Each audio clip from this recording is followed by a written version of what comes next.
So, starting off today, we have a 2000 Buick Lasabre, like we're always on. And we noticed, we were doing testing last week, and at the end of it, we found out that we have a crank no start.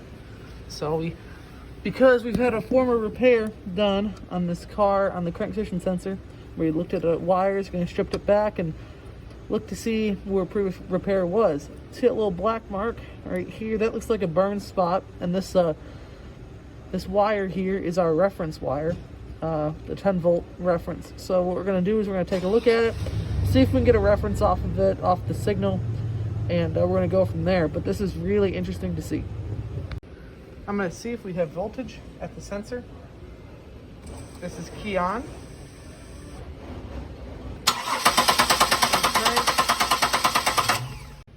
What you just saw, we clearly have no signal right now, so we're going to go ahead and ohm test it and see what happens. So here we're only at, you can see it's OFL right now. We're having connected and grounding. We're testing the actually the whole harness right now. But when we started out first, it was simply just 0.01. And what I did was I went down this line and moved it around a little bit. And I actually got it to read OFL. It started out at 0.01 ohms, but then the more I moved it around, the more that, actually you can see it if I move it around real tight, you can see it kind of bounce around on the meter.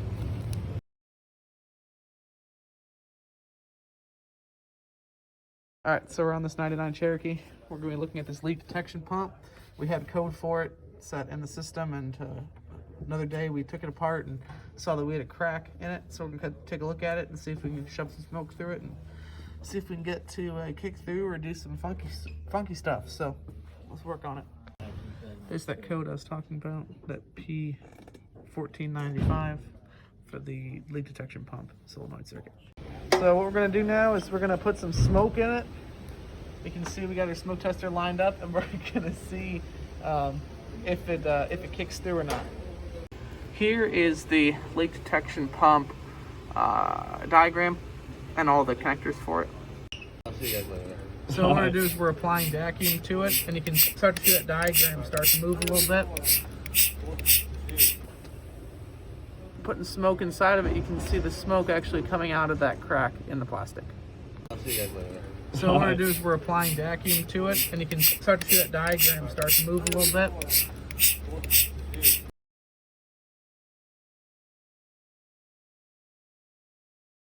What we're doing right now is I got my 89 Ranger. We're going to see if we have any smoke, or not smoke, we're going to smoke out the Evap system and see if there's any leaks.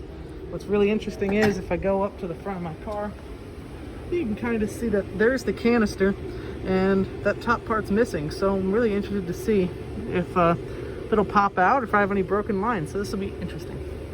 So after a thorough inspection of the under the car and all the lines, we did not notice any smoke coming out.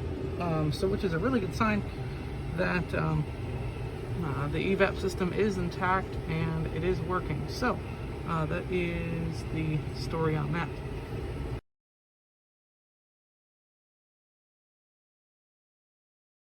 So you can kind of see down here, we replaced the leak detection pump with a new unit.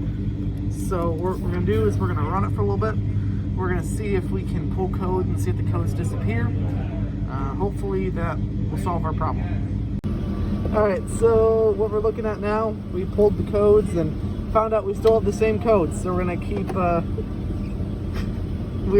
looking at it. What we're seeing right now is the voltages.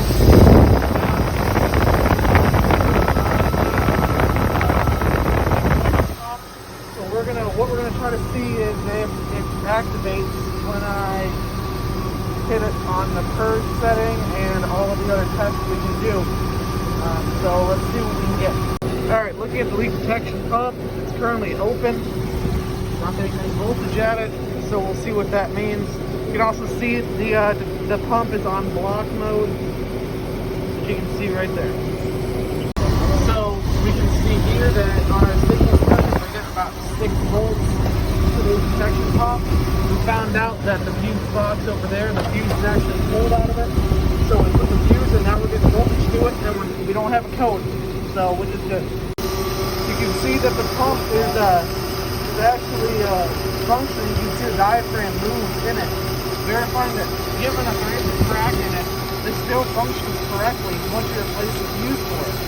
So after double checking all of our measurements and everything that was good, notice that you just saw the diaphragm moving up and down. You can see that crack right there in it. And you can see our codes that were set was a P0456, which is an Evap system, very small leak, which lines up with that measurement. Once we got a new leak protection pump, we're going to toss it back in it and make it run with a brand new car. So now what I'm going to be doing is I will be plugging in the new sensor here, or the new, not sensor, the leak detection pump, the LVP, and we're going to run it and run the same test and see what the difference is. The test is running and you can actually hear the engine pick up again, and you can hear the test in progress. One thing that's worth noting is on the driver's circuit, we're actually getting more voltage than with the other pump. We're getting about 9 volts before. Now with the new pump, we're getting about 13, almost 14 volts. We're going to drop back down. The oscillation, but it's similar in different. You can see the voltage changing because it's actually cycling that diaphragm inside. Well, the other one is clear so you can see it, but you can watch the cycle right here. So you can see after running the test, we had no codes present. If you remember with the other one, we had a very small evap leak. Well, now since we got the new pump in, there is no longer a leak, so that's really cool to see.